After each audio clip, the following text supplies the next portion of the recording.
Hello, എല്ലാവരും happy and healthy ആയിട്ടിരിക്കുമെന്ന് വിശ്വസിക്കുന്നു. ഇന്നിവിടെ അടുത്തുള്ള സൂപ്പർ മാർക്കറ്റിൽ നിന്ന് എനിക്ക് ഫ്രഷ് ചീര ഇട്ടിട്ടുണ്ട്. അപ്പോൾ ഞാൻ വിചാരിച്ചു നമ്മുടെ മലബാർ സ്റ്റൈൽ, പ്രത്യേകിച്ച് കാസർഗോഡ് സ്റ്റൈൽ ഒരു ചീരത്തോരൻ ഉണ്ടാക്കിയാലോ എന്ന്. അപ്പോൾ അതിനുവേണ്ടി ചീര വൃത്തിയായി മഞ്ഞൾ വെള്ളത്തിൽ കഴുകിയിട്ട് ഇതുപോലെ പൊടി പൊടിയായി അരിയണം.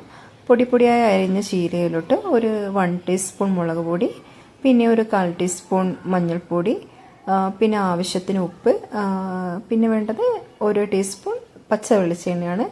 ഇതും കൂടി എല്ലാം ഒഴിച്ച് നന്നായിട്ട് മിക്സ് ചെയ്യണം. ഇതുപോലെ നോക്കിക്കോളൂ.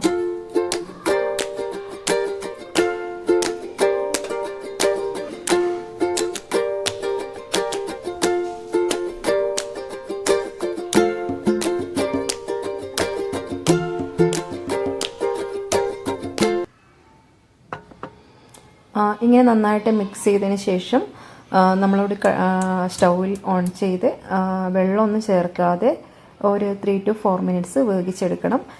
ഇതിൽ എക്സ്ട്രാ വെള്ളം ആഡ് ചെയ്യുന്നുണ്ടാക്കുക. ചീര കഴുകിയ വെള്ളം മാത്രമേ ഇതിനാവശ്യമുള്ളൂ. അങ്ങനെ അടച്ച് വെച്ച് ഒരു 3 to 4 മിനിറ്റ്സ് വേവിച്ചെടുക്കണം. ഇപ്പോൾ കണ്ടില്ലേ, ചീര നന്നായിട്ട് വെന്ത് വന്നിട്ടുണ്ട്. ഇതിനോട്ട് നമ്മൾ ആഡ് ചെയ്യുന്നത് ഒരു പിടി തേങ്ങയാണ്. ചെറിയ തേങ്ങ ആഡ് ചെയ്യുന്നുണ്ട്. കൂടാതെ ഒരു 3 to 4 വെളുത്തുള്ളി ചതച്ചിട്ടും കൂടി നമ്മൾ ഇതിനോടൊപ്പം ആഡ് ചെയ്യുന്നുണ്ട്. വീണ്ടും ഒന്ന് നന്നായിട്ട് മിക്സ് ചെയ്തതിന് ശേഷം അടച്ച് വെക്കാണ്ട് വീണ്ടും ഒരു 2, 3, 4 മിനിറ്റ്സ് വേവിച്ചെടുക്കണം.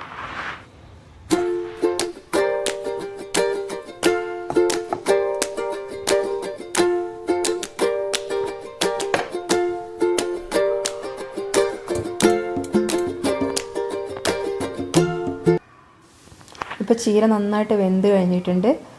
വെള്ളമൊക്കെ ഉണ്ടായിരുന്ന എക്സ്ട്രാ വെള്ളം ആഡ് ചെയ്തില്ല. ചീരയിലുണ്ടായിരുന്ന വെള്ളമൊക്കെ വറ്റി നന്നായിട്ട് ഡ്രൈ ആയിട്ടുണ്ട്. ഇനി അവസാനമായിട്ട് നമ്മൾ ഇതിലോട്ട് 1 ടീസ്പൂൺ, ആദ്യം നമ്മൾ കുറച്ച് വെളിച്ചെണ്ണ ഒഴിച്ചിരുന്നു.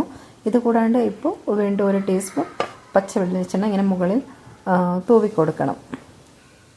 ഇപ്പോൾ അടിപൊളി ടേസ്റ്റ് ചീരത്തോരൻ റെഡി ആയിട്ടുണ്ട്.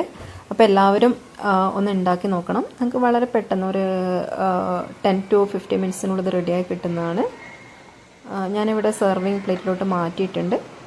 ചോറിനോടൊപ്പം ഒരു സൈഡ് ഡിഷായിട്ട് നിങ്ങൾക്ക് യൂസ് ചെയ്യാവുന്നതാണ്. അപ്പോൾ എല്ലാവരും ട്രൈ ചെയ്യുക, അഭിപ്രായങ്ങൾ അറിയിക്കുക. Thanks for watching.